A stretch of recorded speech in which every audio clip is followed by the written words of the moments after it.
എല്ലാ കൂട്ടുകാർക്കും പുതിയൊരു വീഡിയോയിലേക്ക് സ്വാഗതം.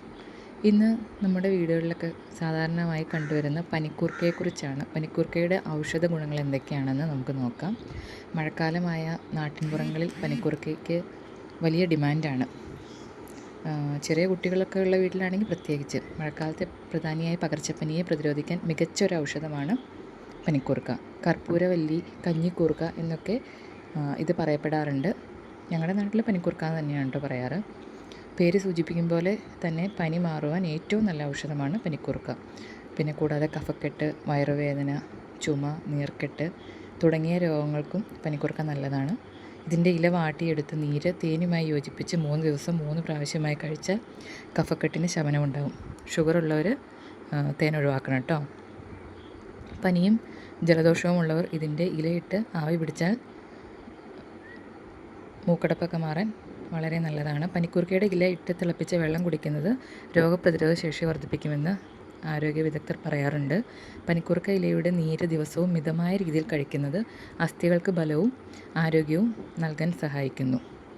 അതുപോലെ ദഹന സംബന്ധമായ പ്രശ്നമുള്ളവർ രാത്രി കിടക്കാൻ നേരത്ത് പനിക്കൂർക്ക ഇല ചവച്ച് കൂടെ ചൂടുവെള്ളം കൂടി കുടിക്കുന്നത് ഗ്യാസിൻ്റെ ബുദ്ധിമുട്ട് ഒഴിവാക്കാൻ നല്ലതാണ്.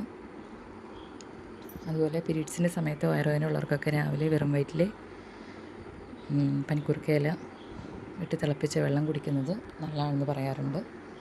അപ്പോൾ ഒരുപാട് ആരോഗ്യ ഗുണങ്ങളുള്ളതാണ്. നമ്മുടെ തൊടികളിലൊക്കെ സർവ്വസാധാരണമായി കാണാറുണ്ട്. കുഞ്ഞു കുട്ടികളുള്ള വീട്ടിലൊക്കെ സാധാരണ നട്ടുപിടിപ്പിക്കാറുണ്ട്. നമ്മൾ വാഴയിലൊക്കെ വെച്ച് വാട്ടി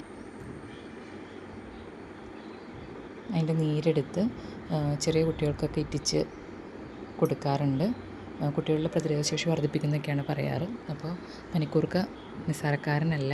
അതുപോലെ ഒരുപാട് ആൻറ്റി ഓക്സിഡൻറ്റുകൾ അടങ്ങിയിട്ടുണ്ട്. 4 പനിക്കൂർക്ക ഇല ദിവസവും കഴിച്ചാൽ ഒരു ആപ്പിൾ കഴിക്കുന്നതിന് തുല്യമാണെന്നാണ് ആരോഗ്യ വിദഗ്ധർ പറഞ്ഞിരിക്കുന്നത്.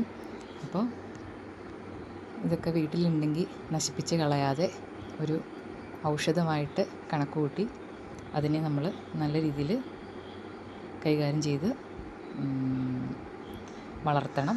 അപ്പോൾ ഈ വീഡിയോ ഇഷ്ടപ്പെട്ട എല്ലാവരും ലൈക്ക് ചെയ്യണം, കമൻറ്റ് ചെയ്യണം.